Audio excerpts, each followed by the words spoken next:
Not quite sure about famous, but thank you for that anyway. And thank you to the BPS as well for inviting me along. I do feel quite honoured having studied my degree throughout with the BPS, obviously, to now being here talking to all of you who are probably in the same situation as I was.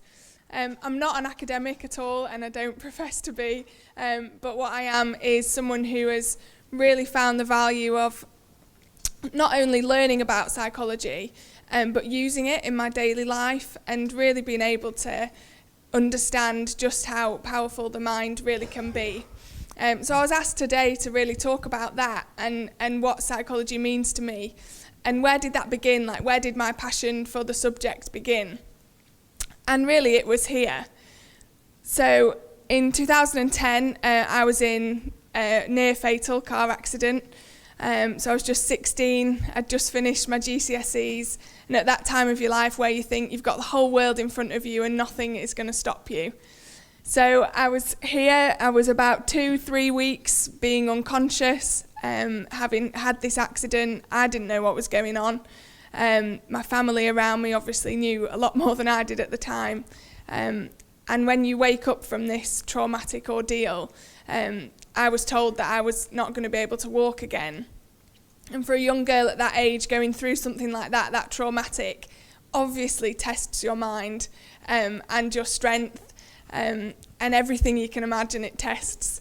So my accident was actually out in America. So first of all, I was away from all my friends and family, really. My mum, my dad and my brother, they all flew out to obviously look after me because I was just there by myself visiting some extended family that we have there. And that time in my life just really made me understand the mind. I became my own doctor whilst I was in hospital. I knew all the technical things that were going on with me. But along that path, I was trying to adjust to this new life of not being able to walk, not even being able to feel half of my body anymore. So I was paralysed from the waist down, the reason that I use a wheelchair. But not only that, I was really cut up inside. So the car crash, we went into a tree at about 60 miles an hour, and I had my seatbelt on, which absolutely saved my life, but also caused all my internal injuries. So to begin with, first of all, you're fighting with your mind that you've got this inability now to walk, and then I've got, first of all, an inability to eat food normally, because everything I ate, I was just throwing up. And to get used to a different body as well as not being able to walk. So before I'd had this accident, I was really sporty. I absolutely loved sport. I probably drove my parents mad going round to different sports fields, different hockey matches, netball matches. They took me everywhere. And then again, at this point in my life, that was all taken away from me. And I thought that would never be possible again. When I finally got home, I started to be introduced to various different sports and the idea of sport. And at that point as well, probably 3-4 months after this accident, a real battle that I had to come over, one of the challenges was knowing that I would be around other disabled people. And I'd never I'd never spent any time with a disabled person before. And I had become one. And then I was if I wanted to go into sport, I was going to be surrounded by those people as well. So just another challenge for me to think of psychologically, how do I overcome that barrier that the group of people that I could end up working with or being part of a team with would all also be disabled people. And I found this charity, who are the Backup Trust. If you ever get a chance to do any sort of volunteer work, please look up this charity because they are amazing. They specifically help people with spinal cord injuries, which is what I have and what leaves people paralysed at all sorts of levels. So I'm just a paraplegic, so just can't use my legs, but people who are quadriplegic could be right up to their neck and just only be able to move their head themselves. So this charity works with this range of disabilities within having a spinal cord injury. And it took me a while to begin with to actually sign up to get their help. So I was introduced to them through my hospital where I was back home. And they sort of said, these charities are amazing, you'll go on all these courses, you'll have a really great time, you'll meet loads of people who have been in your position, they'll be able to mentor you, they'll help your family, all these amazing services. And my first thought was, no, I don't need anything, I don't need help, I don't need support, I don't need to go on a course that's going to help me renew my life and build my confidence. Like, I'm fine, leave me to it. But months go by and you realise, no, I'm not fine. There's something missing in my life, which I realised was sport, and that getting that adrenaline back and the competitiveness inside of me that I'd had since I was 3 years old and went to my first tennis lesson. I knew that that was missing. And this course just totally changed my life. I really do owe a lot to this charity in terms of putting me where I am today. So I went to the Lake District, and you can see from some of these pictures we did do some crazy things, which I never ever thought was possible. So abseiling down cliffs, rock climbing, horse riding, even we went swimming. And that was something that, as an able-bodied person, everybody can swim. You know, you could probably learn how to swim, but as someone who then can't use their legs, how am I going to swim? But this course just opened my eyes to those little things that became massive for me, to really show what was possible while still having a disability, and not just seeing myself as a disabled person, but seeing myself as someone who had so many opportunities still. I just needed to change my mindset around just getting on with life still and just trying to act as normal as possible. And using this course as a real motivator for me to get back into a sporting life and something that I knew I was really passionate about. So that obviously takes me on to my wheelchair basketball career. So I think probably weeks after that course had finished, I remember going home, and my parents and my brother, they spoke to me and they said, you're just a different person. Like, you've got your mojo back, I suppose. You've got that confidence back. And I rang up the local wheelchair basketball team. I said, when's your next session? I want to come, I want to try it. So I did, and when I got there, my first session I went to, so it was my first time even being able to transfer from my chair into a different wheelchair. Even that was like, how am I going to do that? Like, there was nobody around. I went by myself because I'm stubborn as anything. I wouldn't let anybody help me. So I'm there with that balance of needing help but not wanting to ask for it, and just waiting around for someone to maybe come up to me and say, do you want some help? But I did it, and that was that first obstacle out of the way. And then actually figuring out, how do you control different things? Because when you're running, you kind of run innately, and then you can think about catching balls or swinging a tennis racket. But being in a wheelchair, that's not something we're born to be able to do. So trying to push a chair as well as dribble or catch or shoot even was just my mind was blown of how to even do that. And I was terrible when I first started. I really felt like I was that kid at school that was always picked last, that was terrible at sport. Nobody ever wanted them in their team. That was me then. And that psychological battle was something so different for me to experience from being really sporty at school, the one that was always picked first and the captain of every team, because I just put myself out there and sport was just a massive part of my life. To then this change of going back to being like a baby and learning things from the very beginning was a real challenge, but I think I just knew that I loved it, and I knew that I wanted to get better, and I was just so determined to be on, the next step, to go the next step, really. Because I remember the court that I was on, we used to play on 2 courts with this first club that I went to, and I was on like the baby court with the nets that were like only this high because I couldn't reach anything further, and I'd only be able to push a small distance. And then the proper sized court with the proper sized nets, these guys, these like really quick, fast, like strong guys were just loving it. And I looked up to them and I thought, that's what I want, that's where I want to get to. Never in a million years did I ever think that I'd be playing for Great Britain and be the co-captain of my country. Like, that didn't even cross my mind at that point. But what did cross my mind was, this is something I love, and it's something I want to try and give it my all. I did actually quickly get sort of, I guess, scouted or known about. It's quite a small circle within the GB setup, so I think when you are relatively sporty anyway. You can catch and throw a ball, and you might just need a bit of help pushing your chair.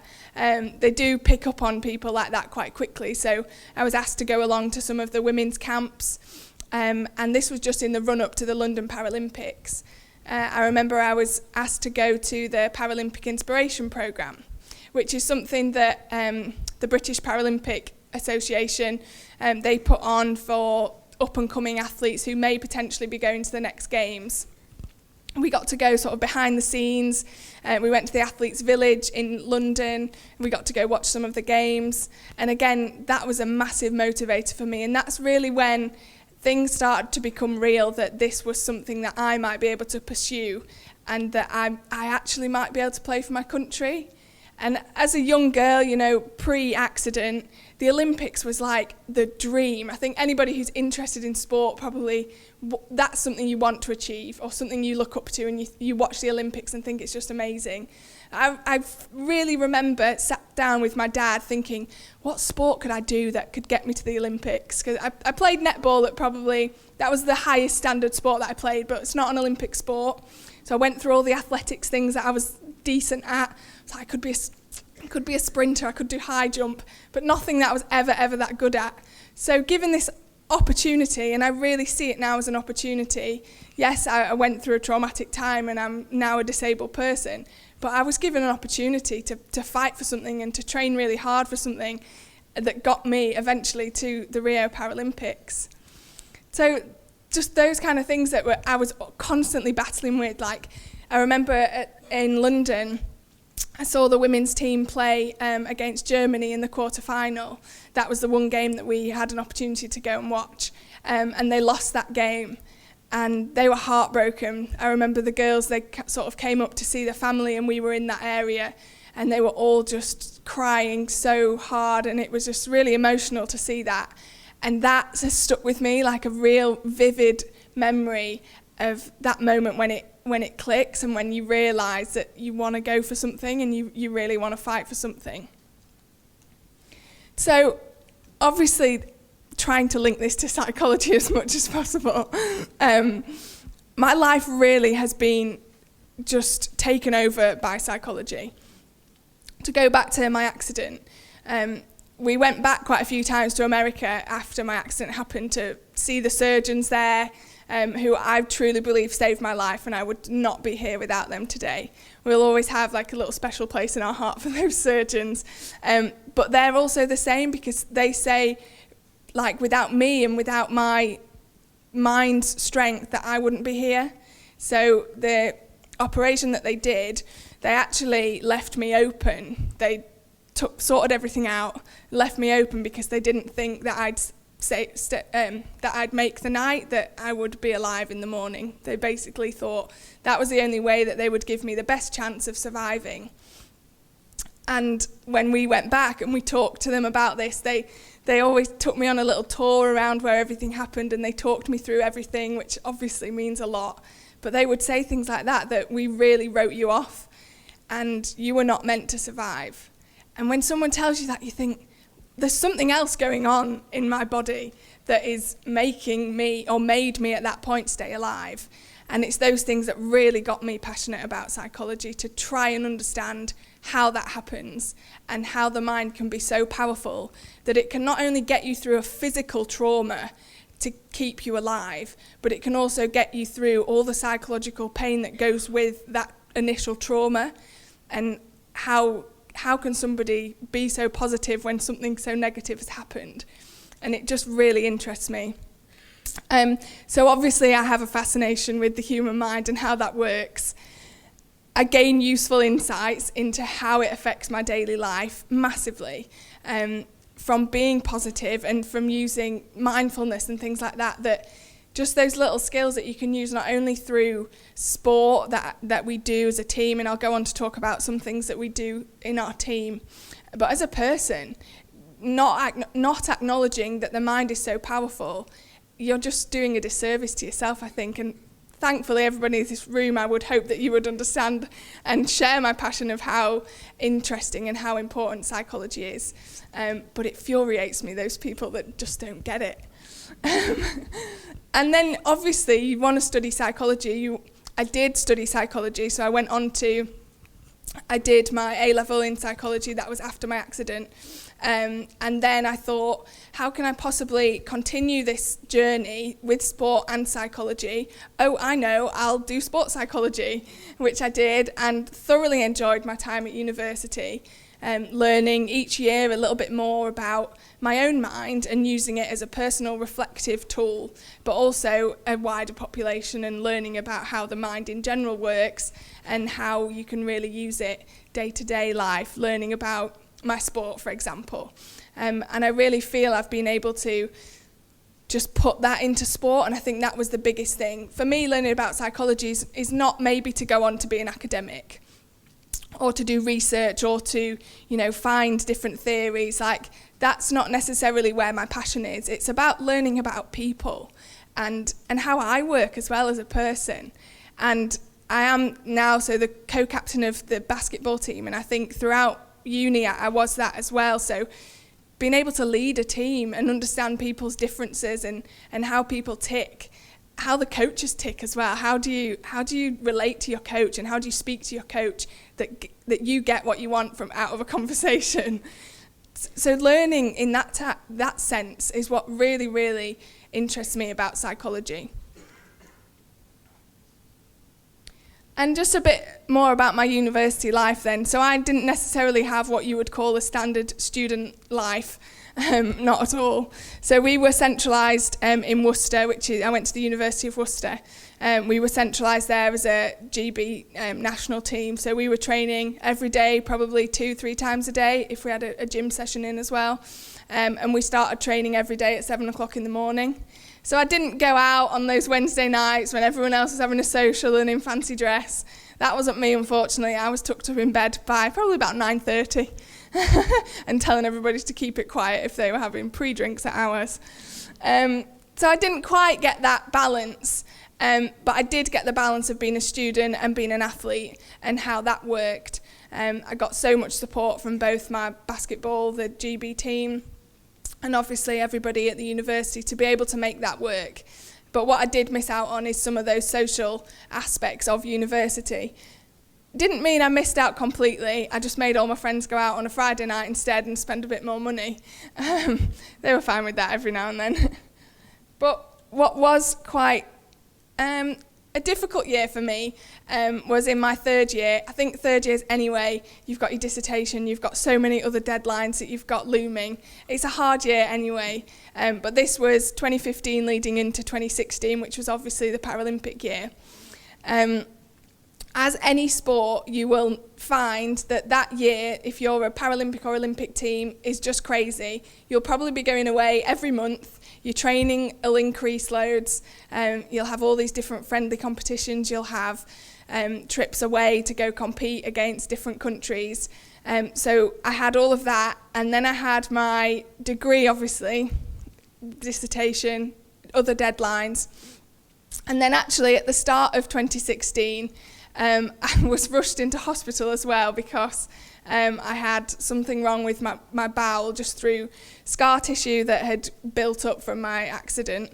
So I spent about 2 weeks in hospital having to go through major surgery again, and had about 4 weeks in total off uni, and then was on a full rehab program back into the sport. So that on top of everything probably rocked the boat a little bit. But I got through it. These two things were the biggest balancing act for me. Being able to prepare for a Paralympics properly and being able to complete my degree. And how do you do that without going insane? I'm not quite sure. Maybe I did go a bit insane. But I did it well, and I did it with using psychology.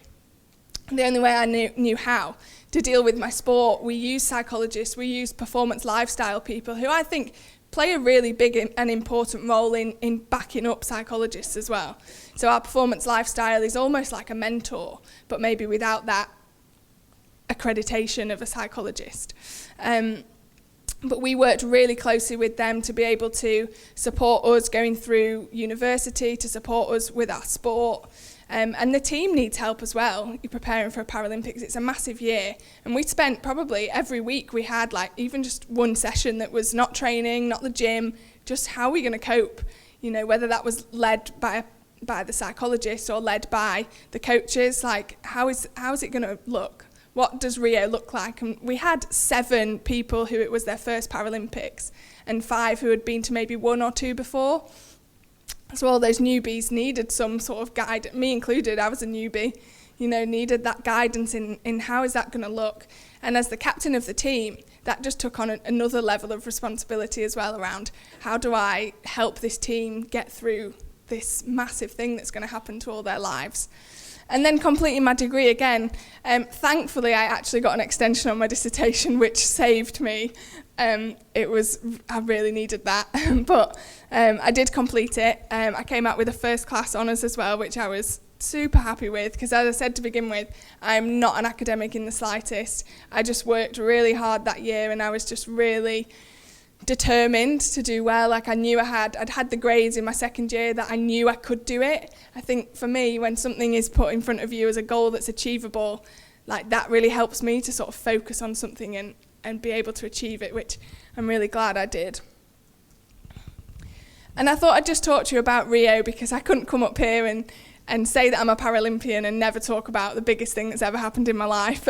So I'll talk you through a little bit about it. It is really amazing how much we use psychology and how much it just shows through sport, through this story maybe, and hopefully you'll be able to see where I'm coming from.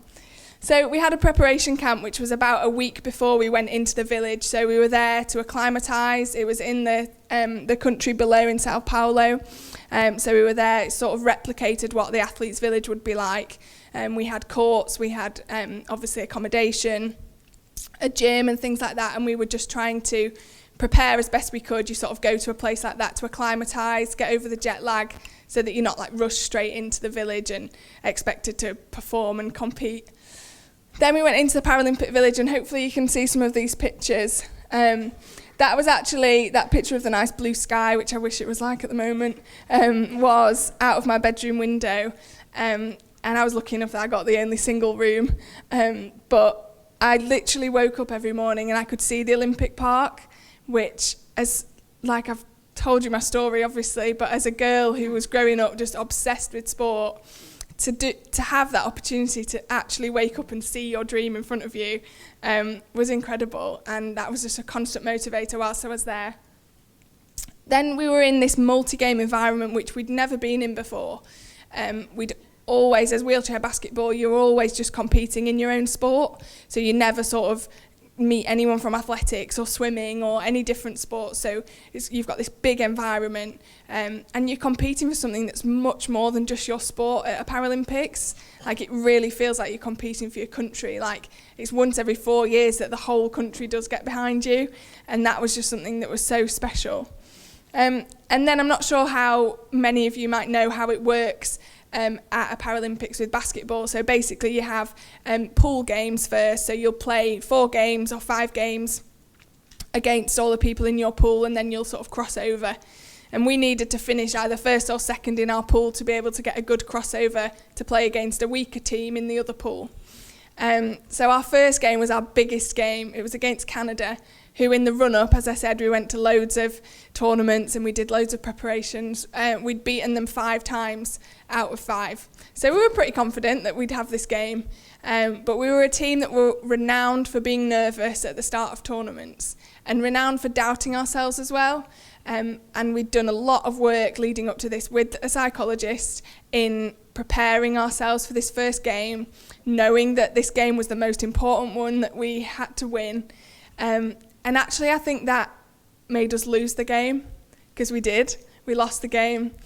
Having had a really successful run-up to the Paralympics, we lost our first game.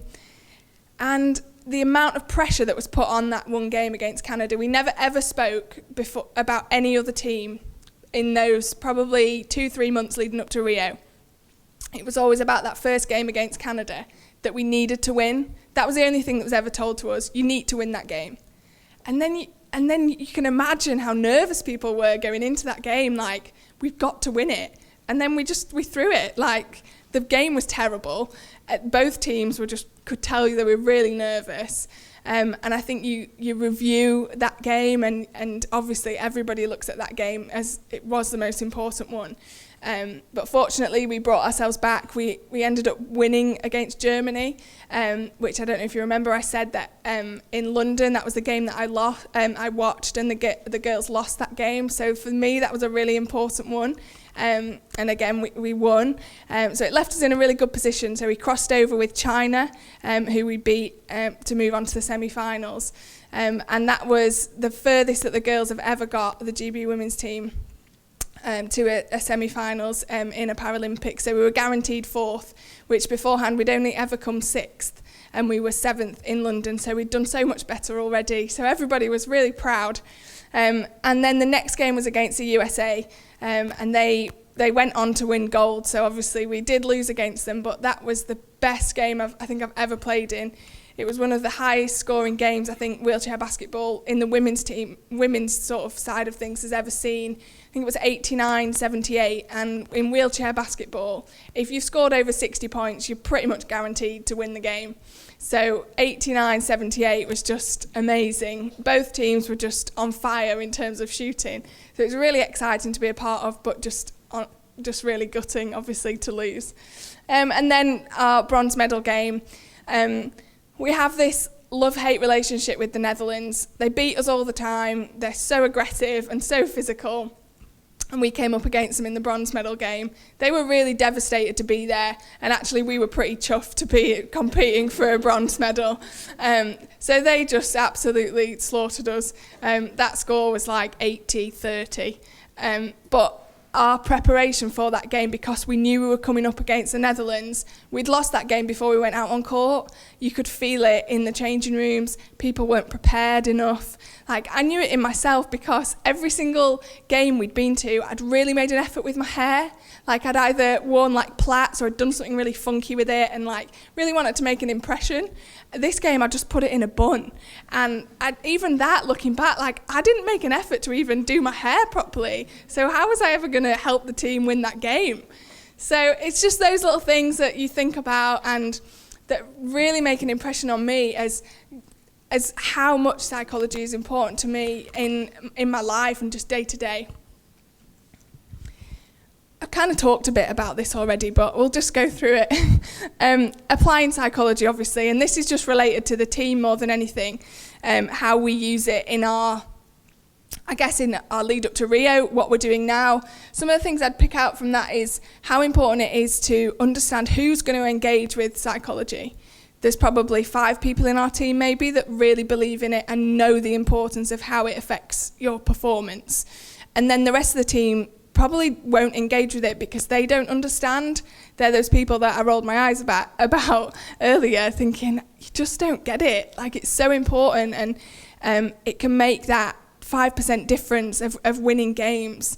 And those people that just don't engage, are you wasting your time trying to make them engage, or is that where you want to put your energy to make sure that they are going to listen to you and they are going to actually change their mind about psychology? I don't know, that's a question I probably ask myself as well. Some of the things we use, so obviously one-to-one meetings are massive with psychology, especially through sport, which is a team sport but individual as well. Everybody is different. You can't ever just approach that team as a whole because there's so many different relationships going on that it's really important to get that balance between talking to a team, talking to individuals, and how do you then incorporate those individuals and the things you're doing with those individuals into your team. And we're doing a lot of pressurised training at the moment, so I don't know if you've ever looked at any sort of sporting research around this, but we're doing some things that are quite good at the moment. We've got a new psychologist on board as well, Mike Stoker. If any of you have heard of him, he's done some really cool pressurised training research, which he'd love me for telling you to go read his research. But before he came involved, our version of pressurised training was our coach just saying, if you don't make this free throw, I'm going to make you push for half an hour. So obviously everybody missed their free throws because that punishment, there was never like a reward, and it was always a punishment that was to do with conditioning and pushing up ramps and hills and horrible things. Now this pressurised training we're doing is more related to things that you would really like care about. So the reward would be you would get a longer weekend, you'd be able to have the Friday off training, and the punishment would be you'd have to sing in front of the men's team. So ultimately then, like, people are on edge, like, oh God, I've got to get this right, I've got to win this game. So having those little things that it's just different in the way that he's approached things and how he's implemented this pressurised training to us that has really helped people get on board with it and actually understand the pressurised training. Before it was just put on us without any explanation, and he has actually sat down, we've done seminars about it, we've understood the research behind it, and then he has implemented it, which has been a really great way for the team, obviously, to sort of get him on board with this new style of training that we're doing. And then what's next for me? At the moment, I'm actually working in a marketing department at the University of Worcester. And I wanted to do that because when I'd done my third year and I'd finished in Rio, I thought I just need to do something different. Like, I don't want to write another essay for a while. I don't want to do another presentation about psychology. Not this one, obviously. Not about my life. I mean about research and academics. I'll talk about this as much as you want. But I just didn't want to go back to uni. I didn't know if that was my path. So I got this job and I love it, working at the uni. I'm just doing it part-time so I can still train alongside the job. But trying to sort of adapt psychology into a different field. So obviously with marketing, we go out into schools quite a lot. We talk to A-level students about coming to uni and what are the benefits and how do we recruit people more effectively, what sort of marketing tools are we using. And using my degree can really help that as well, and my understanding of psychology. So I've really enjoyed sort of putting a different twist on what is probably the expected way to go with psychology. I don't know, I've just quite enjoyed doing something different. And that's also given me time to figure out where it is I want to go with my career. So I think I've decided that I'm going to do my master's in sports psychology, purely because I love learning about the subject, and I love that it can help me as an athlete as well. I think that's really my goal in going forwards into doing the master's, is how can I help my athletes as well, and how can I help myself be a better athlete and a better person as well. So that's probably my biggest motivation. And then with the thought of maybe becoming a chartered psychologist. I don't know, I've not really thought that far, but that is obviously an opportunity. But I think for now it's about the subject that I love and that I enjoy learning about. Obviously, fingers crossed, I'll be going to Tokyo as well, and who knows after that. I think the goal is, let's get to Tokyo first and hopefully bring back a medal and not have a devastating bronze medal game again. But yeah, that's my goal for my next few years. So thank you very much for listening, and I'm open to any questions.